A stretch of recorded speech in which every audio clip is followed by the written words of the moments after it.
뭐 외부 악재도 그렇고 뭐 물가 진정 여부도 그렇고 계속해서 좀 쉽지 않은 시장입니다. 이분의 도움 말씀이 필요합니다. 신영증권 리서치센터의 김학균 센터장님 함께합니다. 안녕하세요. 네, 안녕하셨습니까? 지난주 금요일에는 좀 센터장님도 시겁하셨죠? 예, 좀 뭐 주식시장에 있으면 그런 날이 있으면 이제 당황스러운데, 네.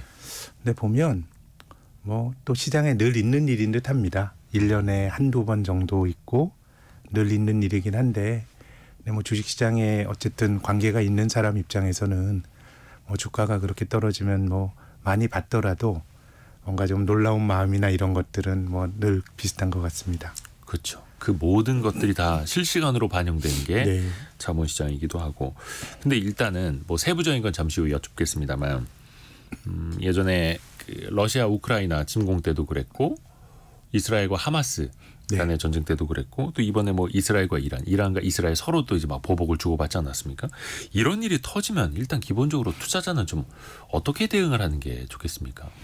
뭐 그럴 때 뭐 금요일도 약간 뭐 패닉 셀링이라고 해야 될까요? 네. 이제 공포의 주식을 던지는 경우들이 있는데, 실은 뭐 투자하는 사람들이 금융시장이라고 하는 것이 그런 지정학에 대해서 깊은 통찰이 있다고 생각하시면 안 됩니다. 뭐 어떻게 알겠어요? 투자자들이 내 돈이 걸려 있기 때문에 많은 가능성들을 우리가 검토하는 건 맞지만, 다만 이제 과거의 경험칙을 가지고 다 판단을 하는 거거든요. 이제 그렇게 본다 그러면 저 역시 뭐 이제 경험칙의 범주에서 말씀을 드린다 그러면 그런 식의 상황이 됐을 때 매도에 동참하는 거는 별로 좀 안 좋았던 것 같아요.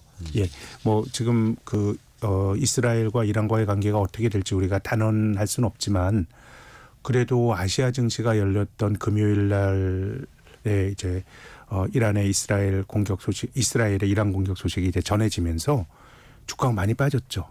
근데 이제 뭐 확전을 자제해야 된다 뭐 이런 유럽과 미국 측의 어떤 중재안이 좀 나오면서 그날 밤에 미국은 기술주가 많이 빠졌지만 금요일 밤이죠, 우리 시간으로 다우는 올랐고요. 네. 뭐 영국 주가도 올랐고, 그렇기 때문에 지금은 확전은 되지 않을 거다라고 하는 그런 어떤 기대가 뭐 오늘 반등으로 이어지고 있는 것 같은데, 아무튼 어떤 시장이 어떤 일이 엄습했을 때 그 국면에 떠밀려서 주식 파는 거는 지나고 나면은 좀 좋은 선택이 아닌 경우들이, 물론 뭐 과거에 그랬으니까 앞으로도 그렇다라고 보장할 수는 없지만 경험적으로 보면 좀 그랬던 것 같습니다.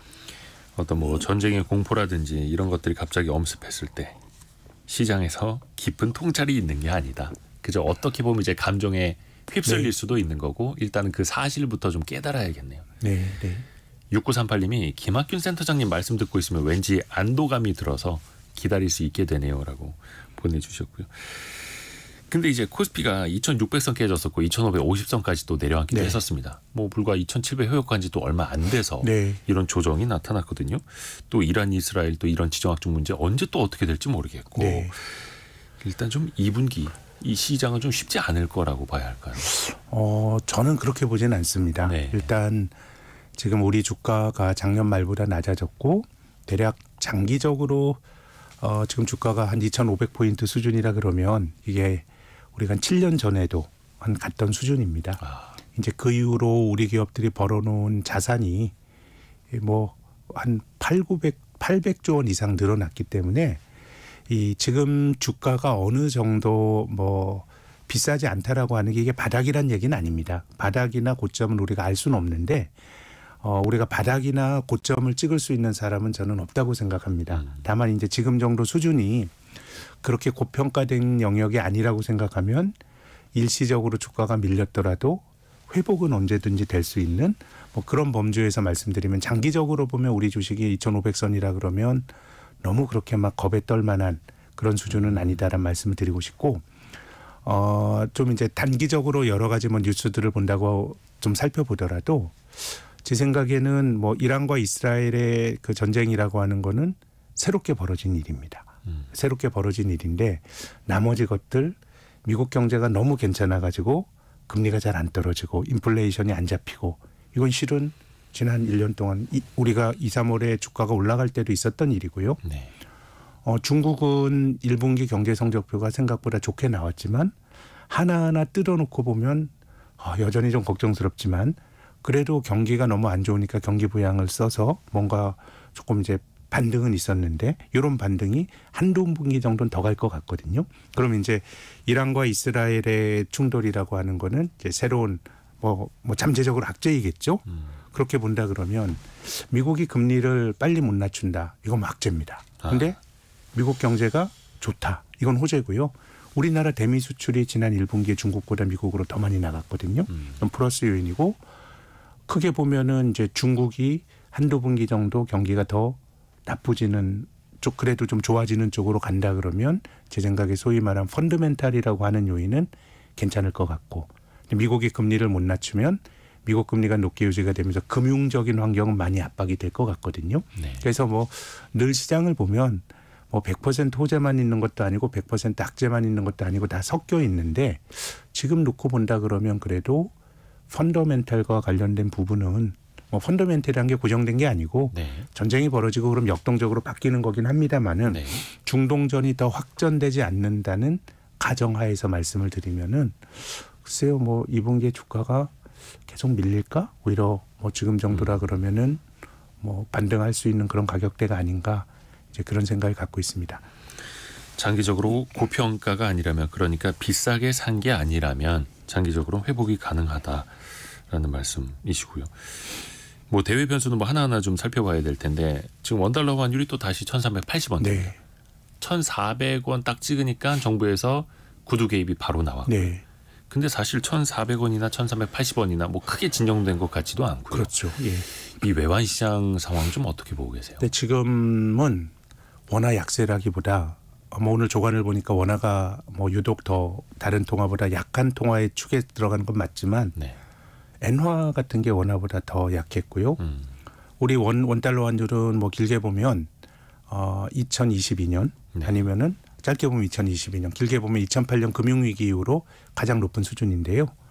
일본에는 뭐 한 1990년대 초까지 넘어가야 되고 유로는 2000년대 초까지 또 가야 됩니다. 그 이후로 뭐 한국은 뭐 좀 단순화시켜서 말씀드리면 한 15년 만에 약세인데 유로 하나는 20년 만에 약세고 그리고 일본은 뭐 한 3년 만에 약세고 이러다 보니까 이제 글로벌한 공통의 현상으로 봐야 될 것 같고 이제 그러다 보니까 지난주에 이제 그 한미일 재무장관들이 네.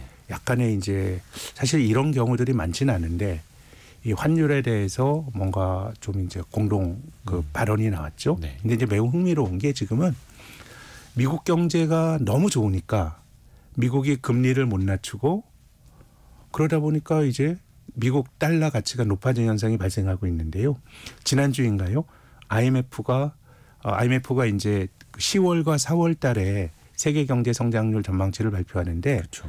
올해 성장률 전망치 미국 전망치를 2.7%로 올려버렸습니다. 더 높게 올려버렸죠. 예, 원래 전망치가 2.2%였거든요. 그러니까 작년에 2.5% 했는데 올해가 작년보다 더 높으니까 이게 지금 뭐 달러가 진정이 되기 좀 힘든 그런 환경인 것 같고요. 미국의 기준금리가 5.5% 시대인데 네, 성장률이 더 높아질 것이다. 그렇죠.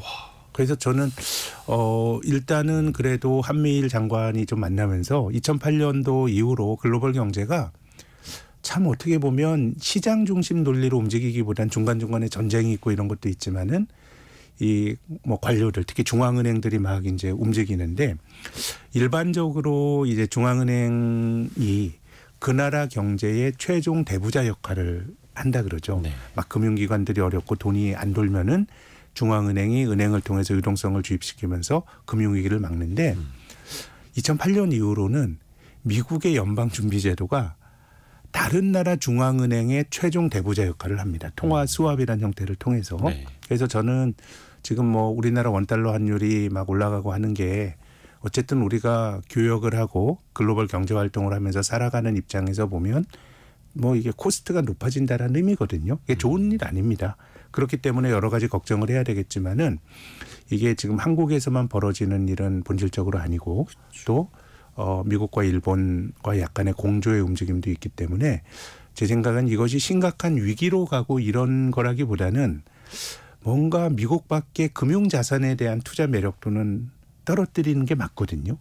예. 뭐 미국 밖의 나라에 투자하는 외국인 투자가들은 그 나라 돈으로 바꿔서 투자하잖아요. 그렇죠. 예, 우리나라 한국 주식에 투자하는 사람들은 이제 외화를 가지고 와서 원화로 바꿔서 투자를 하는데 원화 가치가 계속 약해진다라고 하는 거는 그 나라 자산을 갖고 있으면 손해를 보는 거니까 네. 전체적으로 금융 쪽에서는 상당히 좀 압박이 되는 것 같고요.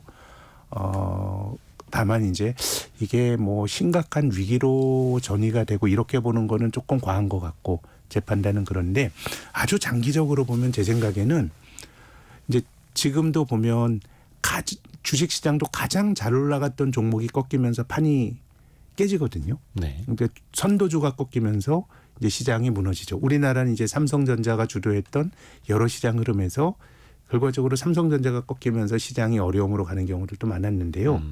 그런 점에서 보면 저는 이번에 여러 가지 점들도 미국이 꺾이면서 지금 미국 너무너무 좋아서 금융 쪽에 프레셔를 주고 압박을 주고 있지만은 미국이 꺾이면서 판 자체가 깨질 수 있다고 생각하는데요.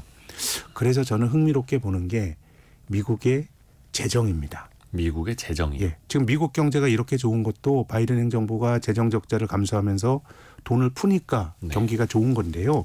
중앙은행은 긴축을 하고 있는데 네. 행정부는 돈을 또 엄청나게 풀고 있고. 근데 이제 역사적으로 이제 미국이 흥했던 경제가 꺾일 때는 네. 뭔가 재정 쪽에서 문제가 나타났는데 특히 뭐 이번에 11월 대선에 만약에 바이든 대통령이 된다 그러면 뭐 지금처럼 계속 쓸 거고요. 네. 이제 트럼프 대통령은 감세를 주장하는데 매우 흥미로운 게 실은 저는 뭐 이제 뭐 미국의 민주당처럼 뭐 이제 자유주의 혹은 진보 일파라고 볼 수 있는 사람들은 정부가 많은 걸 해야 된다라고 주장하면서 많은 걸 하고 싶어 하죠. 네. 그래서 이제 이들의 생각은 이 증세, 세금을 더 걷는 지향을 갖고 있습니다. 네. 그리고 정부가 많은 걸 써야 된다라고 해요. 정부 지출 확대 증세. 이게 증세가 부자 증세가 됐건 보편적 증세가 됐건 이게 민주당이 갖고 있는 생각이고요. 네. 공화당이 갖고 있는 생각은 정부 지출 축소와 감세입니다. 네. 근데 이제 매우 흥미로운 거는 정부 지출을 줄이기가 어렵습니다. 되게 경직되어 있죠. 썼던 사실은. 거를 네. 예컨대 일본 같은 경우는 이 자민당이 장기 집권하고 있는데 자민당은 보수 정파거든요. 네네.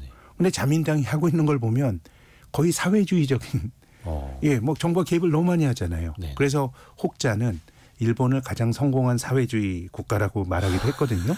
그래서 이제 중요한 건 뭐냐면 네. 만약에 트럼프가 됐을 때 감세를 하게 되면 정부 지출도 줄이면서 감세를 하게 되면 문제가 안 생기는데요. 네. 썼던 재정 지출을 줄이기가 어렵습니다. 그래서 레이건 대통령이 들어왔을 때 감세를 해줬어요. 근데 재정 지출을 줄이기가 어려웠고 특히 80년대 레이건이 들어왔을 때 공화당 대통령이었죠. 원래 지출 축소 감세인데 네. 감세는 세율은 깎아주지만 지출을 못 줄이고 특히 그때 이제 소련과 그 군비 경쟁을 하면서 국방비 지출을 못 줄이니까 재정이 굉장히 나빠지면서 미국의 쌍둥이 적자가 문제가 됐고요. 또 2000년대 초에 아들 부시 대통령이 들어왔을 때도 결국 감세였어요. 근데 지출을 못 줄였습니다. 그때도 전쟁이 있었죠. 테러와의 전쟁을 하면서. 그래서 저는 이번에는 뭐 이제 앞서 말씀드린 것처럼 미국 경기가 너무 좋아서 금리를 못 낮추고 뭐 이런 환경이 금융적으로 굉장히 압박을 주더라도 한편에서는 그래도 미국 경제가 좋으니까 줄 수 있는 플러스 효과가 있는 거거든요. 네. 그래서 이 판이 깨지는 거는 예컨대 트럼프가 당선이 됐어요. 감세를 해요. 근데 지출은 못 줄여요. 네. 그 재정 적자가 확대가 되면 오히려 달러 강세가 아니고 달러가 약해지고 금리가 튀는 모습이 나타날 수 있고 그래서 뭐 제가 이걸 쪽집게처럼 알 수는 없지만은 제가 생각하는 사고의 범주에서는 지금 벌어지는 일은 큰 판 자체가 바뀐 건 아닌 것 같고 이 과정에서도 뭐 주식은 올라갔던 건데 크게 보면 미국의 재정에 대해서 금융시장이 의심을 하고 달러가 약해지고 또 미국 정부가 재정이 나빠질 것 같네 그럼 미국 국채이자율이 올라가고 그런 어떤 구도가 만들어지게 되면 제 생각에 이제 글로벌 금융시장이 더 나빠지지 않을까 싶고 그래서 크게 보면 이제 미국의 재정과 달러 가치 뭐 이런 것들을 장기적으로 보면 또 역사적인 사례로 보면 좀 눈여겨봐야 된다고 저는 봅니다. 그때 어떤 상대 통화라수의 외화의 가치가 좀 달라질 수도 있겠고요. 근데 그렇죠. 사실 예전에도 트럼프 대통령이 집권 시절에도 그랬고 네. 달러가 너무 강세다. 그래서 무역 과정에서 좀 우리가 불리하다. 네. 그러면서 달러 약세로 좀 방향을 틀려고 하는 움직임이 좀 있었잖아요. 있었는데 지금은 그러기에는 미국 경제가 너무 좋아요. 남의 나라 물건을 사쓰기에 이것이 과연 환율의 문제인가 아니면은 자기들이 경기 부양을 많이 해가지고 남의 나라 물건을 살 수 있는 그런 어떤 구매력이 높아진 거냐라고 생각을 해보면 제 생각에는 지금은 미국 스스로가 자초하는 면이 훨씬 크다고 봅니다. 어떻게 뭐 금융 위기가 나지도 않은 나라가 또 사회주의 국가도 아닌 나라가 GDP의 6%를 재정 적자로 씁니까? 그럼 이거는 경기가 과열되기가 힘든 거고 그래서 저는 이제 계속 이러다가 이제 사람들이 미국의 재정에 대해서 아무리 미국이 기축통화국이지만 괜찮은 거야? 라고 생각했을 때가 저는 큰 자산시장의 판이 바뀌는 하나의 계기가 되지 않을까라는 생각이 들고 그런 점에서 이제 11월 미국 대선 국면에서 그런 재정에 대한 논의, 세금에 대한 논의 이런 것들을 좀 잘 읽어야 된다고 생각합니다. 뭐 그 전까지는 그냥 뭐 미국 금리 안 떨어지네, 달러 강해지네 그런 일들이 사실 지난 2년 동안 좀 봐왔던 일의 반복을 지금 우리가 그 시장에 있다 보면 매일매일 경험하는 일은 늘 새로워요. 네. 내 주식이 떨어지게 되면 이건 늘 새로운 일이지만 한번 돌려보시면은 내 주식이 떨어진 적도 당연히 많았을 거고 비슷비슷한 일들이 이제 많았다라고 생각하는데요. 그래서 저는 아직까지는 뭐 위험 자산이 올라가고 이런 판 자체가 크게 바뀐 건 아니지 않을까라는 생각을 갖고 있습니다. 한 7개월 조금 안 되게 남은 것 같아요. 미국의 대선까지. 네. 그리고 달러 강세도 어느 정도 또 임계점이 올 수도 있다라는 말씀 들었고요. 아까 환율 이야기를 좀 했는데 원화가 약세로 가고 있다라는 건 기존에 주식을 사놨던 외국인 입장에서 보면 환차 손이 생기는 거고 또 그 나라의 통화가 약세로 간다라는 것도 외국인 투자자가 이탈하는 하나의 요인이 되기도 하잖아요. 지금 시점에서는 좀 어떻게 판단하세요? 근데 제 생각에는 지금 말씀하신 것이 뭐 맞는 말씀이시고요. 다만 보면 이게 동시 신호 같아요. 외국인이 주식을 많이 팔면서 외국인이 주식을 팔 만한 어떤 사건이 생기고 그것이 중동 지역의 불안이고 혹은 미국 금리의 상승이고 이런 게 생기게 되면 환율이 먼저 약해지면서 외국인이 그걸 보고 주식을 파는 게 아니고 동시적으로 주식을 팔면서 원화도 약해지고 그렇죠. 뭐 이랬던 것 같습니다. 달러 찾아가니까. 그렇죠. 이제 그런 점에서 보면 여기서 만약에 환율 때문에 지금 이제 외국인들의 이탈을 설명하는 거는 원달러 환율이 올라가면서 외국인이 주식을 팔았으니까 또 다르게 해석을 하면 외국인이 주식을 파니까 원화가 약하네요라고 말할 수도 있는 겁니다. 그래서 이제 환율 때문에 주식을 판다고 이제 앞으로 주장을 하기 위해서는 여기서 원달러 환율이 1,400원 위로 만약에 간다라고 하는 그런 어떤 그 일반적인 컨센서스가 있으면 그게 두려워서 주식을 또 파는 힘이 나타날 수 있을 거라고 생각하는데 제 생각에는 환율이 쉬 떨어질 것 같지는 않는데 1,400원 위로 올라가는 쪽에 베팅을 한다? 이런 것들은 제 생각에는 그렇진 않을 거라고 봅니다. 크게 보면 지금 환율이 뭐 1, 20원 더 올라갈 수도 있겠습니다만은 크게 보면 이제 고점 부근인 것 같고 지금 뭐 바닥에서 이미 한 5, 60원 올라온 거거든요. 그렇게 본다 그러면 뭐 원화가 더 약세를 보일 거란 기대 때문에 주식을 파는 힘이 나타나거나 이러진 않지 않을까 그렇게 생각합니다. 그러니까 재작년에 원달러 환율이 1,400원에 이르렀을 때는 미국의 급격한 기준금리 인상하고 금융시장도 그때 좀 요동을 쳤었잖아요. 제 기억에는 레고랜드 사태가 아마 그 즈음 아니었나. 맞습니다. 재작년 가을이죠. 그 정도의 충격이 나타났을 때랑 지금이랑 환율이 비슷한 수준인 거고. 그때가 아마 1,450원 갔을걸요. 지금보다 조금 더 이제 높게. 글로벌 환경은 한 1,400원 정도였고 아마 이제 뭐 레고랜드 사태로 위한 내부적인 불안, 걱정이 한 50원 정도 원화가 더 약해지게 만들었던 것 같거든요. 그래서 뭐 이게 금융시장에 정해진 건 없기 때문에 미국이 너무 좋고 또 한국의 또 부동산 PF가 너무 어렵고 뭐 이런 시나리오라 그러면은 뭐 환율이 더 오를 수 있겠죠. 그렇지만 이제 지난주에 나타났던 여러 가지 것들 그 원화 약세가 앞으로 외국인 매도를 촉발한다라기보다는 뭐 그동안의 원화 약세가 외국인 매도를 촉발했다기보다는 어떤 사건이 원화 약세도 초래하고 외국인 매도를 초래한 거 아닌가라는 게 제 생각입니다. 물론 되게 이제 복합적인 요인이 다 반영이 되는 거긴 하겠습니다만 또 그 근저에는 미국의 기준금리 인하가 예상보다 또 늦어지고 이제는 많으면 3번이 아니라 한두 그럴 것 번까지 같습니다. 기대치가 뚝 떨어졌더라고요. 참 금융시장의 기대를 생각해 보면은 참 우리 연초에는 3월에 낮춰서 예. 6번 낮출 거다라는 기대가 있었는데 2024년에 한 대여섯 번 낮출 수 있다. 예. 막 이런 기대 커졌었죠. 그리고 그래도 6월엔 낮출 거야라는 의견들이 많았죠. 늦어도 좀, 6월에 예, 낮추겠지. 조심스럽게 봤던 예. 사람들도. 근데 지금의 기대치로 보면 이제 9월에 낮추고 9월에 낮추고 많아야 2번.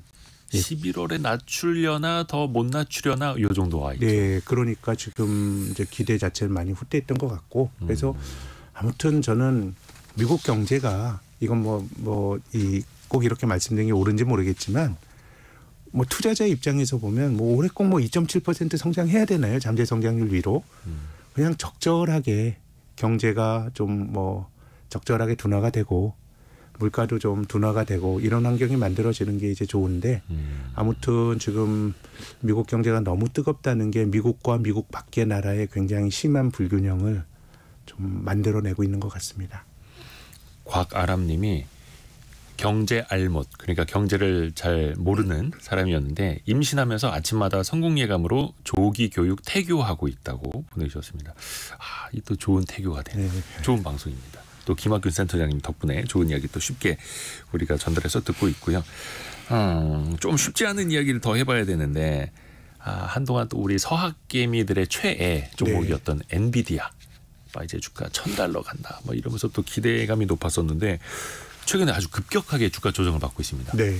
그것도 지난 금요일에 미국장에서 하루에만 10% 급락을 했어요. 네. 하루에 날아간 시가총액이 300조 원 가까이 나옵니다. 네, 네.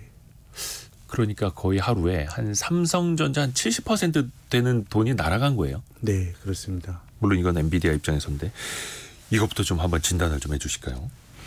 일단 제 생각에는 엔비디아가 뭐 아무리 좋은 기업이죠. 아무리 좋은 기업이라고 하더라도가 아니고 진짜 좋은 기업이지만 우리가 투자를 할 때는 결국은 좋은 기업의 가치가 주가에 얼마나 적절히 투영돼 있느냐가 사실 중요한 거거든요. 네. 기업이 좋더라도 주가가 그 기대를 다 투영하고 있다 그러면 이거는 기업은 좋지만 투자하기에 좋은 대상은 아닙니다. 이 말씀 들으시면 그러면 엔비디아가 주가가 과대평가됐다는 얘기라는 생각을 하실 수도 있지만 그건 본질적으로 알 수가 없어요.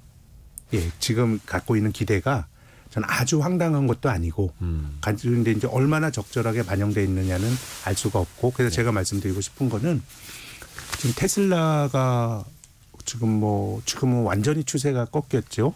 그렇지만은 재작년까지만 하더라도 테슬라는 굉장히 올라가는 좋은 주식이었습니다. 근데 테슬라 주가가 올라가는 사이클에서도 10% 조정받았던 적이 제 기억이 있는 것 같은데요. 예, 조정받고 또 갔어요. 네. 그래서 이제 이런 엔비디아나 혹은 테슬라도 지금 겪고 있는 고통이 아주 짧은 고통이고 나중에 더 잘 될 수도 있어요. 다만 이제 테슬라와 엔비디아의 공통점은 뭐냐면 올해 벌어들일 이익, 내년 벌어들일 이익 이 정도만 갖고는 지금 주가가 설명이 안 되는 거죠. 먼 미래에 더 잘 될 거다라고 하는 기대가 주가에 투영이 된 거고요. 그럼 극단적으로 말해서 엔비디아가 먼 미래에 잘할 수도 있어요. 네. 근데 먼 미래에 잘할 거라고 하는 건 우리가 그런 견해를 가질 수 있을 따름이지 지금 입증될 수가 없어요. 그래서 테슬라나 엔비디아처럼 먼 미래에 대한 기대를 앞당겨서 주가를 형성하는 종목은 그게 잘못됐다는 것이 아니고요. 기본적으로 투자자들의 집단적인 믿음에 따라서 주가가 형성이 되는 겁니다. 당장 예컨대 지금 과자 만들어 파는 회사는 아주 단기적인 이익에 주가가 민감히 반응을 하거든요. 네. 과자가 갑자기 아이들이 많이 먹거나 이런 건 아니니까. 근데 이거는 먼 미래의 기대치를 가지고 주가가 형성이 되고 검증이 될 수 없다 보니까 첫 번째 생각하셔야 될 건 높은 변동성입니다. 그리고 지난 금요일 날 주가가 많이 이제 빠진 이유도 미국의 금리가 2년짜리 그 금리가 5%를 넘어섰습니다. 2년 만기 국채 금리가 연준의 통화 정책에 민감히 반응하는 금리죠. 먼 미래에 대한 그 기대치를 형성하는데 또 영향을 주는 게 이자율이거든요. 네. 금리가 높아지면 미래에 벌어들일 이익의 현재 가치가 조금 어려운 말로 낮아지니까 금리가 올라갈 때 이런 종목들이 타격을 받기 때문에 그렇죠. 지금은 뭐 기본적으로 주가 변동성이 큰 믿음의 문제이기 때문에 변동성이 큰데 이자율이 높아지니까 크게 영향을 받은 것 같고 그래서 이런 기업들이 꺾일 때 어떤 일이 발생하느냐인데 저는 아직은 꺾인 징후가 발생한 것 같진 않아요. 물론 엔비디아가 지난주가 고점일 수도 있어요. 근데 그건 저는 알 수는 없고 다만 제가 조언 드릴 수 있는 거는 그거는 저는 누구도 모르는 일인데 테슬라처럼 잘 나갔던 종목이 꺾일 때 나타났던 건 뭐냐면 사람들의 믿음이 약해지는데 네. 그 믿음은 저는 대체로 분기 실적에서 나오는 것 같습니다. 이제 분기 실적을 발표하는데 그동안은 지금 그 엔비디아도 지난 분기 실적은 시장 예상치보다 더 좋았거든요. 그렇죠. 기대치보다 더 좋아요. 근데 한 분기 실적 발표를 했는데 이게 약간 기대에 미치지 못해요. 한 두 분기 정도 연속적으로 미스하게 되면 주가가 밀리는 것 같거든요. 네. 그렇기 때문에 지금 이거는 저는 뭐 이런 성장주의 주가는 이게 뭐 고점이다 저점이다 이거를 알기는 힘든데 이런 기준으로 보면 앞으로 좀 긴장감을 갖고 엔비디아의 분기 실적이나 이런 걸 봐야 되기는 하는데 아직까지는 뭐 워낙 변동성이 큰 성장주 주가라고 보면 제 견해로는 올라가는 힘이 완전히 꺾였다 이렇게 말하기는 힘들 것 같고요. 네, 그럼 이제 이렇게 생각하실 수도 있습니다. 아니 뭐 그러면 이미 많이 꺾였는데 분기 실적이 더 나빠진다 그러면 주가가 더 꺾일 거 아니냐. 네. 그 말씀도 맞고요. 근데 이제 주식은 천정이 아니라 어깨에서 파는 거거든요. 어깨. 그럼 이제 분기 실적 미스하고 하는 게 제 생각엔 어깨 영역인 것 같아요. 네. 지금 뭐 금요일 날 10% 빠진 건 너무나 엔비디아 주주 입장 큰 충격이지만 네. 길게 보면은 오른 게 훨씬 많아요. 그렇죠. 오른 게 훨씬 많아요. 아직 고점에서 뭐 이제 월간 단위 월봉이나 주봉을 보시면 실은 밀린 것도 없어요. 사상 최고가 기록이 불과 몇 주 전이거든요. 네. 그렇기 때문에 저는 아직까지 올라가는 추세가 바뀌었다라고 볼 만한 근거들은 많지는 않은 것 같고 다만 이제 이런 기업들은 시장에 충격이 있어서가 아니라 한 번 밀리면 많이 밀릴 수 있기 때문에 분기 실적의 어떤 한 두 분기 정도 연속 시장의 기대치를 충족시키지 못한다 그러면 그땐 조금 냉정하게 봐야 되는데 이제 테슬라는 지금 그런 단계고요. 그렇죠. 예, 엔비디아는 아직은 좀 그렇게 보기에는 좀 힘든 거 아닌가라는 게 제 생각입니다. 가장 최근 분기 실적까지는 어닝 서프라이즈를 그럼요. 기록을 했었고 주가는 좀 조정을 받고 있는데 한두 개 분기 실적까지 추가적으로 보면서 이게 추세적으로 꺾이는 건지를 좀 볼 필요가 있는 거고요. 벤자민 그레이엄의 말이었던가요? 그래서 주가는 단기간 인기 투표 기계지만 장기간 놓고 보면 체중계와 같다라는 그럼요. 말이 있지 않습니까? 네. 그래서 그 체중계 올라가는 게 실적이 그렇습니다. 될 테고요. 네. 근데 테슬라는 사실 최근에도 우리 미국 주식 투자하시는 분들이 가장 많이 사는 주식으로 테슬라가 있더라고요. 네, 지금 근데 뭐 최근에 보니까 $140대까지 주가가 더 떨어지고 있어가지고 테슬라와 엔비디아가 뭐 압도적으로 한국의 개인 투자가들이 많이 투자하고 들고 계신 종목입니다. 또 테크 기업들 좋아하는데 네. 그 컨셉에도 딱 맞기도 하고 근데 아직까지는 테슬라는 뭔가 반전은 보여주지 못하고 있고 네, 또 최근에 오히려 뭐 중국 시장에서 판매 가격 더 낮춘다는 이야기도 나왔더라고요. 그러니까 저는 우리가 이렇게 보시면서 투자에 저는 정답이 없다고 생각해요. 네.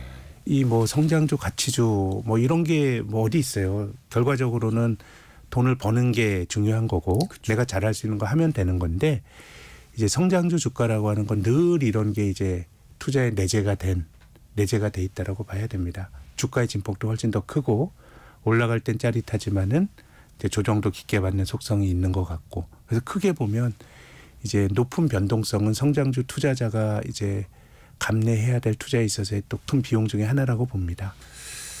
그러게요. 그래서 실적 한 시즌 보면서 좀 반등의 계기가 만들어지는지를 좀 살펴봐야 될 테고요. 국내 시장 이야기 조금 한번 해볼까요? 특히 이제 많은 분들이 삼성전자의 반등도 기대를 하셨었잖아요. 네. 근데 삼성전자가 한때 85,000원 네. 최근에 올라섰다가 지금은 오늘은 얼마입니까? 76,000원대까지 더 밀리네요. 오늘도 1.7% 떨어진 76,300원까지 삼성전자 더 밀려 있는데요. 글쎄요. 반도체의 어떤 본격적인 회복이 이루어지지도 않았다라는 평가도 있는 반면에 네. 주가는 또 벌써 이렇게 또 큰 조정을 받고 있고요. 이거는 좀 우리가 어떻게 봐야 될까요? 뭐 역시 뭐 이거 뭐 어떻게 될지 저도 알지는 못하지만 그냥 통상적인 변동성으로 그러니까 지난주 시장은 그냥 주식이니까 밀리는 거죠. 위험 자산인 자산 에셋 클래스로 사람들이 위험해 금리가 올라가 그럼 주식을 파는 거고 네. 그럼 지금처럼 이제 시장을 사고 파는 패시브 투자가 늘어난 상황에서는 뭐 개별 기업의 어떤 내재 가치나 이런 거보다는 그냥 주식을 팔고 주식을 팔다 보니까 가장 시가총액이 큰 삼성전자가 매물이 많이 나오고 뭐 이런 거 같고요. 그러니까 그 자산이 주식이라는 종류이기 때문에 네, 삼성전자 역시 주식이니까. 네. 예, 지난주 금요일 같은 경우는 뭐 주식이니까 떨어지는 거거든요.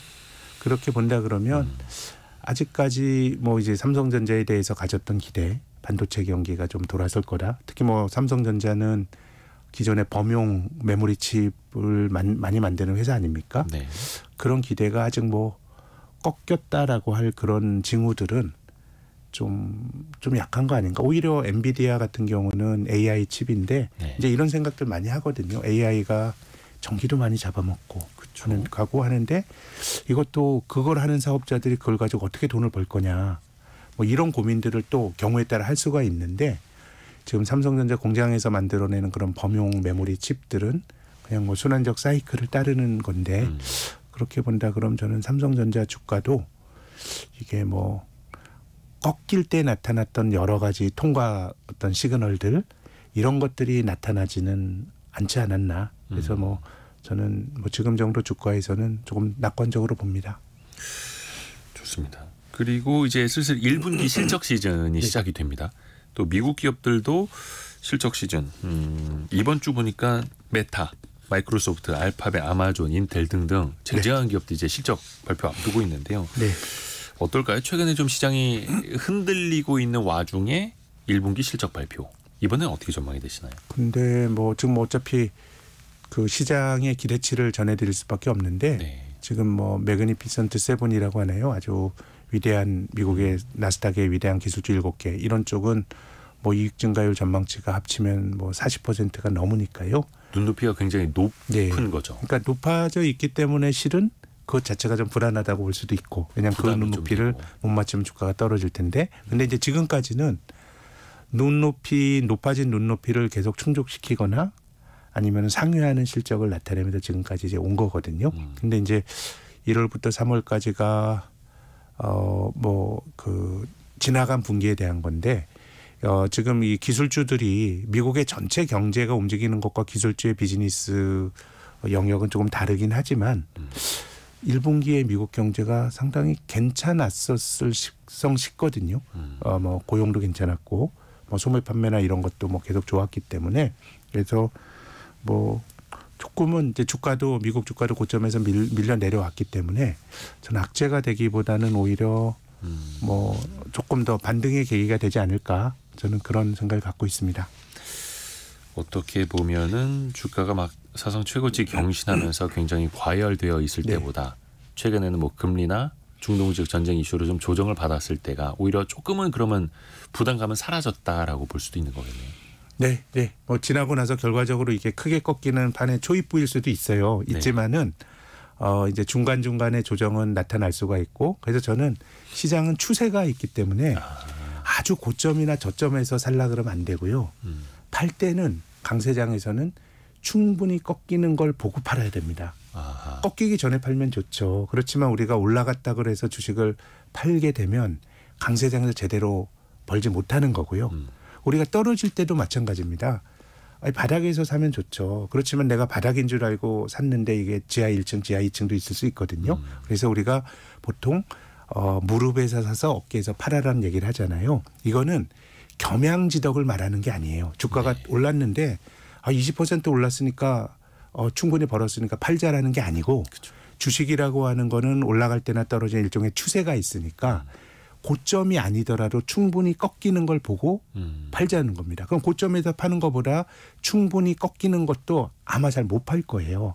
왜냐하면 고점에서 팔면 얼마나 벌었을 텐데라고 생각하니까 그만큼은 내가 주식을 강세장에서 빨리 팔아서 어떤 기회의 이익을 놓치지 않는 데 따른 보험료고요. 네. 떨어질 때도 마찬가지입니다. 고점 대비 반토막 났으니까 사자가 아니고요.